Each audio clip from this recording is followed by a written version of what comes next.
Yo, what's going on, everybody? Welcome to the channel that is big on conversation and very, very low on quality. If you leave, you're lost. We're going to go through every player on BB24's actual chances of winning. And let's start right away. I don't want to waste time. I know you're busy. The very first player is Alyssa Snyder. Okay, she is in the Girls Alliance. I'm assuming you're a fan and you know what these people look like. And what type of game is Alyssa playing right now? Alyssa is playing a very smart game.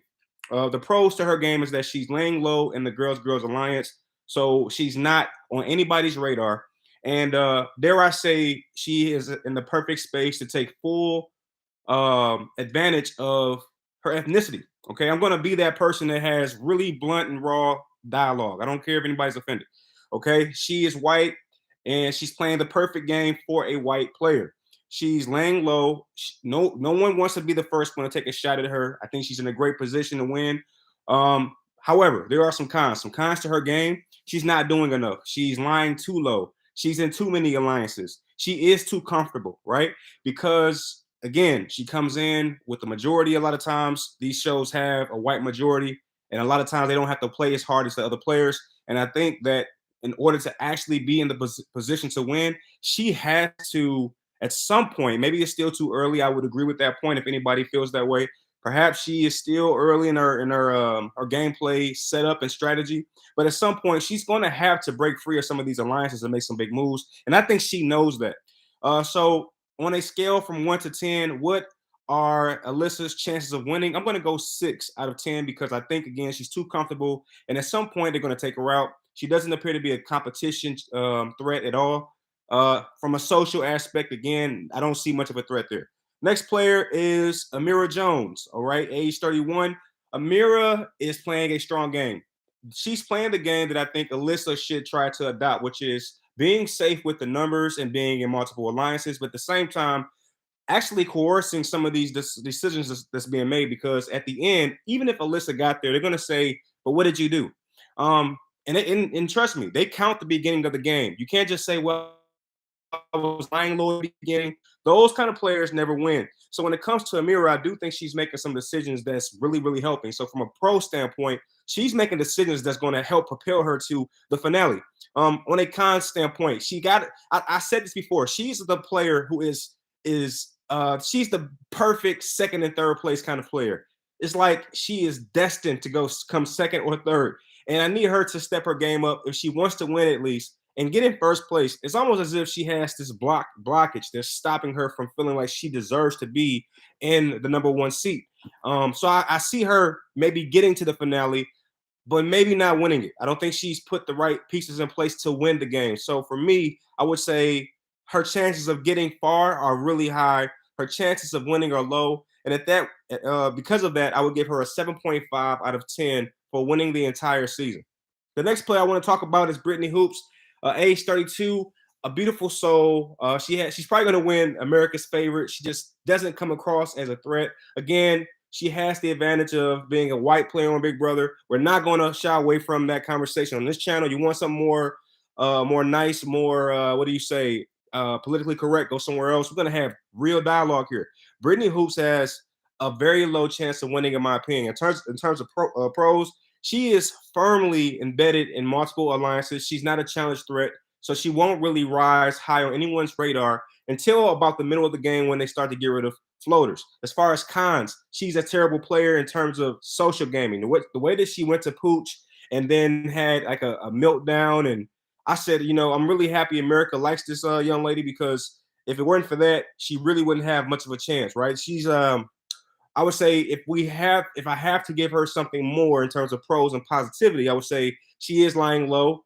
And I think if she plays it a certain way, she has a good chance of not being labeled a floater and actually being a player that contributes to the game. In terms of winning the entire thing, I'm going to have to go with a 4 out of 10. But I will say in this case, I hope that I'm wrong, because I would love to feel like the biggest idiot towards the end of Big Brother and Brittany wins. That'd be a sign that the season didn't go anything like I anticipated. All right, the next person is Daniel Durst, 35, the guy with the cool hair situation going on. Daniel, pros. He won the first HOH, which is very, very smart to do. He's making some bold decisions. He took a shot at Taylor, which I thought was the right move for him. Um, Cons, he's really lighting things up on the live feeds. I'm seeing a lot of banter about racial situations. And the person like myself, I don't really shy away from that. I think like just people are just too overly sensitive about this stuff. And I think Daniel, unfortunately, will be a casualty of this sensitivity, whether it be in the game or out. But I still think, and I still feel very highly about Daniel and his chances of taking home the crown, which is why I'm prepared to give Daniel a 8 out of 10. I think as of right now, he's positioned very well because he won the first HOH. He was able to get several deals in place and have a lot of people looking up to him. However, he's created some really, really bad enemies. You don't want to be enemies with Michael. Michael is right now one of the strongest players in the game. Even if you put him on the block, you have to worry about him winning the veto. Michael is a 100% backdoor player. You cannot face Michael head up. And I think he's put himself in that space. And I think because Daniel made the crucial mistake in not aligning himself with Michael in the beginning, when Michael was coming in and trying to make that deal with Daniel, Daniel didn't do it, and I think that was a mistake on his part. So I would give him an 8 out of 10. However, if he's in the final with anybody like a Michael, even Amira, who I just talked about, I think Daniel takes the L because they're gonna have some strong feelings about Daniel. Daniel, one thing about Daniel is that he doesn't really seem to be a player who misses words. What he says, he means. And he doesn't really care how he makes people feel when he talks, which I think is something that could hurt him in the end game.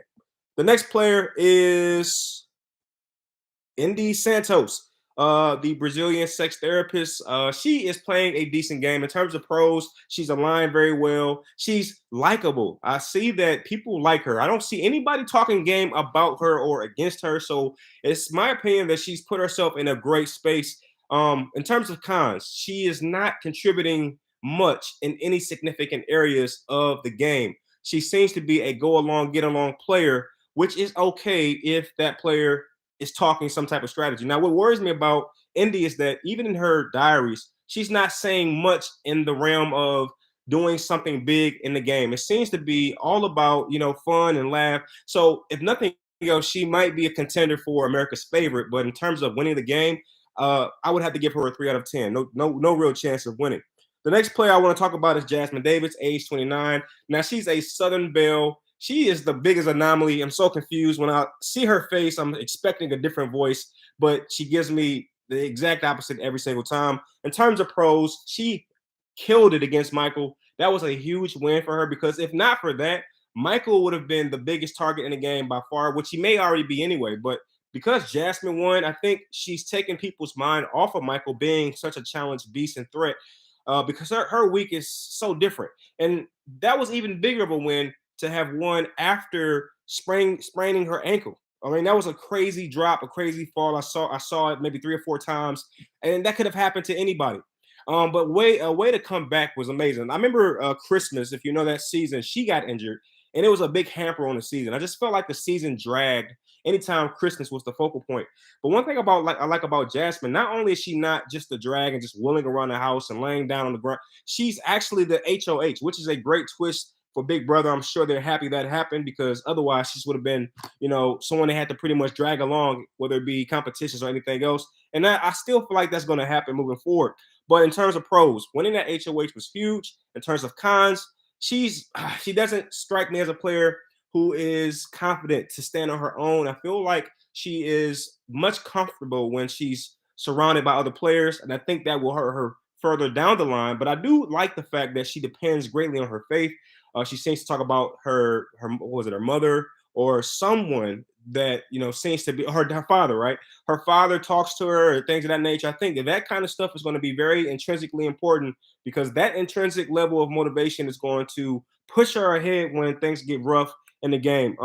In terms of winning, I would give her a 7 out of 10. I think she's done a great thing this week by nominating Taylor and Pooch. Nobody's angry at that decision, and I think because she didn't have to get much blood on her hands, she's fine. The only real problem she may have is if Taylor out of nowhere just starts to rise up, or if Michael rises up, because I see that Michael and Taylor are starting to align a little bit. The next player is Joseph Abden. Joseph Abden is the meathead of the house, super built, strong. closely aligned with Pooch. And as of today, we don't know if Pooch or Taylor goes home. Just in case you're watching this at a random time, today's date is July 22nd. It's a Friday.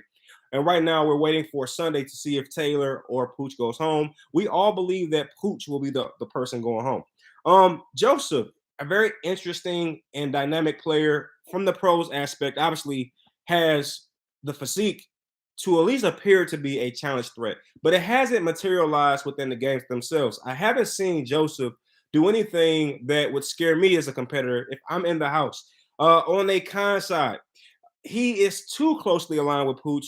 I'm seeing things pop up online, broke back brother and things of that nature. I think it's a little extreme in my personal opinion, but it's totally possible to have a bromance and have a friend that you just love that much. We see it a lot with ladies and women. You don't see it much with men, and I think that's what makes it so strange. But it's still possible. I'm assuming, right? And I would say again, he's doing a great job. I think if he does start to exude some of that physicality within the games themselves, then I think he has a good shot of getting far. Winning, no, not quite. In terms of cons, he is not very well aligned with anybody. He's what in one alliance. What alliance is it? I forget what name of the alliance it is. So I don't see it. I would say a 6 out of 10 in terms of real chance of winning the game. Next player is Joe Pooch. All right, age 24. He certainly showed his age, didn't he? From a pro standpoint, he has the look. This is why I chose Pooch to win the entire thing. The minute I saw Pooch, I said, that is a big brother winner. Little did I know that when he opens his mouth, he doesn't quite connect. He's completely stereotypical in a lot of ways, the Italian stallion. I mean, and then he definitely rubbed me the wrong way when he decided to just say a lot of different things that wasn't necessary about Taylor. It just showed me that he wasn't the Dr. Will that he aspires to be. He's picking on the weakest player. He's picking on a player that everybody else is. He's not thinking Dr. Will. He's not thinking about, wait, let's make some big moves. Taking out Taylor right now is not a big move. Can we just get that out the way? So for me, Pooch lost a lot of points there, though I still, by default, cannot go back on my pick. I picked Pooch to win. I picked Mike as a secondary winner. But it looks like Pooch will be kicked out this Sunday. So I don't see it happening. I think his chances of winning right now are 2 out of 10. The next player is Kyle Carpenter, age 29. This kid has the All-American look. He's actually has an amazing attitude. He's charming. He comes across very well. He's not threatening, even though he's huge. I think because of these elements, he's going to go pretty far. Right now, I'll say that Kyle has a 8 out of 10 chance of winning, and why? He is huge. He's actually quite physical. He's intelligent. He has all the barometers to be a winner, and he's lacking in the most important area, and that is in threatening or threat. He doesn't appear to be a threat. He's always smiling. He's always happy. I mean, the only thing that could probably derail his game is a showman. It looks like he's very open to just jumping in with anybody at this point. It's just such a bright and bubbly guy. In terms of cons, he has to build up a record in terms of winning or things of that nature, big moves. I don't see him as that player right now, but I think that he's playing a smart game. He's always visible. So even if you're not a threat killer and you're not making these big moves, you got to be visible. You can't just sit on the couch. You can't be in a room sleeping. You can't have all these private conversations. So one thing about Kyle, even though he's not making these big moves, he's still alive and well, and he's doing a lot of different things. So I would say that Kyle still has a very good chance of winning. And might I say he's playing it smart because he's staying out the way. All right, the next player I want to talk about is Matt Turner. They call him Turner. He's age 23. Oh, man, I love this kid. He, for pros, he has the look of a big brother winner. He's quiet. He's silent. He's sneaky. I think that if he left the big brother house for 24 hours, most viewers, maybe not the people in the house, but most viewers like myself, we wouldn't even notice because he's so under the radar. And when you do see him, it's not talk about sex therapy and little goofy stuff. He's always talking game, which tells me that he's very, very alert of what's going on. He's very aware of what's going on. He's not a floater. And this is crazy because I'm not seeing him make any big moves, but he's not a floater. He doesn't come across as a floater to me whatsoever. I would say cons, because he's such a small play. He's small. He doesn't come across as a threat. I think that he could get wiped out somewhere in the middle of the game. However, if he survives that, I would give Turner a 9 out of 10 chance of winning Big Brother 24. Write it down right now. The next player I want to talk about is Michael Brunner, age 28. Michael is my second pick to win the entire thing behind Pooch. That's before I knew who they were, after I saw more episodes. In terms of pros, Michael is a challenge beast, which could also be a con. This is my biggest fear in putting Michael too high up on the chances of winning Big Brother. But if I might be honest, I'm going to say right now, I'm giving Michael, and this is going to probably be a bad prediction. I'm giving him a 10 out of 10 chance of winning Big Brother. I think that he has the knowledge, he has the skill, he has so much going in his favor. And we know that Michael is openly gay. And I think he's probably going to win America's favorite on that basis. I think that any competition in which America gets to vote for things, I think he's going to have that sold up. He's tall. He's also strong. He has every component necessary. He's smart. He's not really threatening in terms of the way that he socializes. He's very smart in that way. He's always going to be in the top three, no matter what the competition is, whether it's puzzles, physicality, spot something, see this, golf. He's going to be in the top three in every competition because he's such a well-rounded player. Obviously, the cons are at some point he's going to get targeted. And I think for Michael, and I don't think he has this switch in him to turn off his competitiveness. I would have said, Michael, lose this competition, lose that one. You don't need this one. You don't need to win the veto. Let Tyler or Taylor win, and only win if you see Pooch in position to win. At that point, in the veto competition that took place Wednesday, Pooch only had one pearl in. Now, granted, he had other pearls set up to go in, but they hadn't gone in yet. And in that type of game, it wasn't likely. I think that Michael made a critical mistake in that space because he should have let Taylor win and kept himself completely out of it. He won a needless competition, but I think that is the kind of player that Michael is, and why he is, in my opinion, the favorite to win. Now, I think this is a bad pick on the basis that he's such a threat, and everybody sees it too early. And he's also not protected by enough alliances. If you're going to be that big of a threat, you have to be interwormed into every alliance. You don't think the Girls Alliance, once they get power, they're not going to go for Michael? Come on. So I give Michael a chance in terms of 10 out of 10 to win it, only on the basis that he tweaks his game a little bit and gets aligned better with the other side of the house, that being the girls. The next player is Monty Taylor, 27. I had high hopes for this player, him being black, African American, what have you. Having a great season last season, BB23 with the cookout. I had high hopes for this player, and I'll have to be honest, he let me down dramatically. He seems to have this issue in which he doesn't know which side of the house he belongs. You got this big muscular guy, but he doesn't quite fit in with the guys because Pooch and I think his name is Joseph, they're aligned. He doesn't really fit in with Michael. He doesn't really fit in with Terrence. So I believe in terms of pros, physicality, his ability to at least worm his way into groups and conversations. He seemed to be really smart when it came to talking to Daniel in the HOH room and trying to get on his good side. But he hasn't come across to me as a competition threat. In competitions, he's usually out pretty early or somewhere in the middle. He is not someone that's on a Michael's level. And then as far as intellectual competitions, I'm not seeing him there as well. So in terms of cons, he's kind of a jack of all trades. He's just good enough to get to the middle of the game, but I think past that is no chance, which is why I would give Monty a 6 out of 10 of winning this game. All right, here we go. Nicole, layoff, age 41. She looks great for 41, by the way. All right, so Nicole is a player who is intrinsically motivated by something, that we don't quite understand. That being her mother. I believe her mother had cancer or a tumor, or I believe she was talking about. She is a incredible and strong player. In terms of pros, I'm giving Nicole a lot here. She has the physicality to compete with the guys, but at the same time, she has the softness to get along with the ladies. So I think in that aspect, she has both sides of the house right where she needs them. She has the toughness, the cop, all that stuff, so she can talk with the guys. She also has the softness because she does have a soft side to her in which she can, get along with the ladies as well. So having that duality, I think, is going to work heavily in her favor.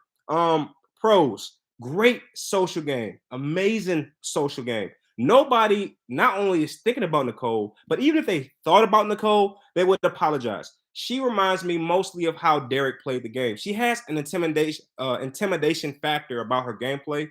However, when it comes to competitions, I'm not really seeing much there. So there are my cons. Competition-wise, she doesn't seem to be someone who's going to win a lot, at least not in the early runnings when there's so many players. I do believe that if there's a girls alliance surgence, meaning they've wiped all the guys out, Nicole is going to win the entire thing. There's no way Nicole is not going to dominate if somehow, some way, Nicole gets to the top 5 or top 6 with the girls alliance.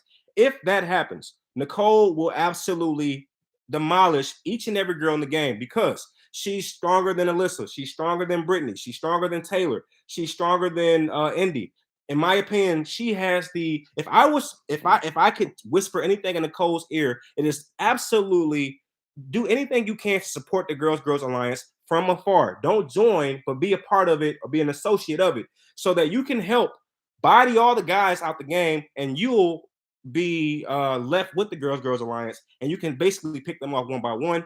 And she just has an amazing social game, which is why for me, Nicole has a 9.5 chance out of 10 of winning Big Brother 24. So that means that right now, if you're actually keeping score, I have Michael number 1 and I have Nicole number 2. Michael versus Nicole, to me, Michael wins easily. However, Michael is doing what Nicole isn't doing, and that is winning. And that's going to be what could possibly take him out. Nicole is doing just about everything that Michael's doing, with the exception of winning so much. Because she's not winning as much, she will not be perceived as a bigger threat than Michael, which is why she should also consider aligning with Michael, because that would be the amazing or perfect shield. Paloma, unfortunately, exited the game. So right now she has a 0 out of 10 of winning. But I'll still shed a few words about Paloma. I think she's going to get a very, very bad rep after this show is over. I believe she's already getting some bad pub, and she's already responding to things, and she's saying things that we really don't believe. She's saying that her and Taylor are good friends, and maybe she's telling the truth about that, because when Taylor was on the block, we saw what happened. Taylor went directly to Paloma, and they hugged it out. Now, if you're a viewer like myself, when you saw that, you cringed, because just before that happened, Paloma said a lot of nasty things about Taylor. So when we see Taylor and Paloma hugged up, it just comes across as like an evil villain. So unfortunately, Paloma, in my opinion, she's been cast as the villain of the show. I would have loved to see how her game materialized, because outside of being the villain, she was playing an amazing game. She was aligned perfectly. Nobody was taking shots at her. Even Monty, who's a black man, crossed another black player and went to her and told her exactly what the player had told him, and he believed Paloma. So that tells you right there, Paloma was a strong player, but unfortunately, the pressures of the game knocked her out the game. All right, next player is Taylor Hale, 27. Now, this is a very polarizing character, a character that I will admit that I have a personal love for. Being African American, I just love to see black women exude such confidence. I love that. However, when it comes to Big Brother, these are things you have to tailor, no pun intended. You have to be smart about. Coming in overly confident for any player is not good, especially when that player puts on a sparkly dress and dances in the kitchen. I mean, these moves are critically bad. Okay, so when it comes to pros, she's beautiful. So if she worked her charm in a way that wasn't so flirty or over the top, I think she could actually be okay. But perhaps that ship has sailed. It's probably too late for that particular gameplay. The next thing is she's strong. She seems to always be competing with Michael or some of the guys. In fact, I would argue that Taylor is like one of the guys. She's a tomboy. That's what we call them when we were growing up. She's a tomboy. That means a girl that, even though she's a girl, she might be pretty and dainty. She's pretty strong and could give a guy a run for their money. I think that is one of her pros. She's very strong. Unfortunately, in terms of cons, she's already been, just demonized. And no matter what she does, whether it be good or bad, I feel like she's going to be the target every single week. Now, I've seen this kind of player in Big Brother before, where they're targeted every single week. It doesn't always mean that they're going to go home. She would have to survive at least 4 weeks of being nominated in order to make it to the middle or even further within the game itself. But I do believe the next week she'll be nominated. And if she survives that, I think the next week she'll be nominated. But at some point, and it always happens in Big Brother, that 1 weak player or that hated player that everyone keeps nominating, eventually they get played out. Eventually, people say, why do we keep putting Taylor up? Let's go for this. Let's go for that. She has to make it to that point in the game when everybody says, we've been trying to get Taylor out. There's bigger fish to fry. And plus, Taylor is, wait for it, a shield. She has to make it to that point in the game. And if she does, she's going to be A-okay. The problem is I don't see her making it because this Sunday, trust me, I'm believing that Michael will win. Okay, if Michael's side of the house wins, Taylor is fine. But I don't think that that's going to happen. I think Michael has been on an incredible run. He's won too much. I think at some point he's going to, I think he's already peaked, which is one of my biggest criticisms of Michael. I think he peaked too soon. I think he's going to peak now, drop, and then level out somewhere in the third half of the game. But whoever wins Sunday is going to me, dictate whether Taylor is safe or if she's done. For me, in terms of winnability, I'm going to give her a 4.5 out of 10. I think her ship has sailed unless, some crazy things happen within the house that, propel her forward. My next player I want to talk about is Terrence Higgins, 47, DJ Chicago. Wow. Now, this is a very interesting player right here. I want to love this guy so bad, but he has the personality of a 57-year-old. I mean, he's only 47, but you would think he was maybe 56 or 57. But he's super cool. I know guys like this in my personal life. They're down to earth. You love these kind of people outside of the game. But within the game, it's like, how is he going to survive? Perhaps his pros are he doesn't come across as threatening. He has no alliances, so he's always going to be a vote. Someone can always go to him and say, hey, can you vote with us? And he seems to be somebody who's not trying to make waves right now. And he'll always go along with the larger numbers. So in that aspect, he's going to always be perceived as an asset.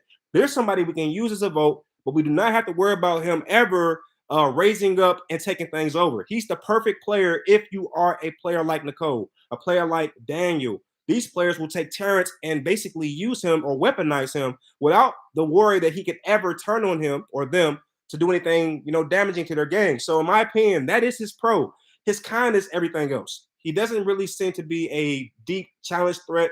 I just watched the veto competition when he's in the mermaid costume. I mean, nothing can be less threatening than that. I mean, you got this guy, he's 47, who plays 57, wearing a pink fin with a pink crown on, and he's moving like a humpback whale. I mean, this guy is just, man, if he wins, then the world has definitely changed for the better. We apparently are now starting to respect the abilities of senior citizens and things of that nature. But anyway, the point is, I just don't see it happening. For me, Terrence is going to get a fat 2 out of 10. Wait, I want to do something. How does Terrence win? How does he get further in the game? Obviously, he's doing a good job in terms of staying under the radar. He's not, creating any shock waves on anybody's radar. I would say he has to get aligned with somebody, and he has to pick the right alliance. Perhaps some of these alliances are not the best for him. Pose alliance, the Pose pack, that's 6 players strong. So even if he gets in, he's going to be player number 7. You got a lot of different aspects here, but Terrence has to be aligned with somebody. His best chance is aligning with Monty. Monty is another player just like him, except Monty is better. He's better antiquated with the rest of the house. So I think he has to get with Monty through like a bro convert, like a nice bro alliance. Like, hey man, I'm just trying to get into the game, but nobody really talking game to me. And Monty can bring him in, and I think his best chance is Monty or a Michael or one of the guys. Somebody like maybe even a Joseph. A very secret alliance with Joseph would be interesting for Terrence. But the way he's playing right now, which is not aligning with anybody, is certainly not going to help his game out. Okay, so that is all the players that I care to talk about. I believe that's everybody. If I missed anybody, I do apologize. But that is who I believe have the greatest chances of winning the BB24. Just a quick recap. I think right now it's Michael or Nicole's game. Also, I think Turner has a great shot. So those are my top 3 picks to win the entire thing. Turner being 3rd place, Nicole being 2nd, and Michael being 1st. We will see. If anybody outside of that wins, I'll be completely surprised. Alyssa, again, strong player. Check out the entire video, but I think Alyssa has a great shot as well. Don't forget to like the video, comment, subscribe, all that stuff. I will be doing several videos about Big Brother until this thing ends. I did not anticipate doing these live updates and recaps, but I enjoy the show so much. Why not share it? That love for the game with other players around the world. So don't forget to always check back in and see what I'm talking about. And I'll see you on the next one. Peace.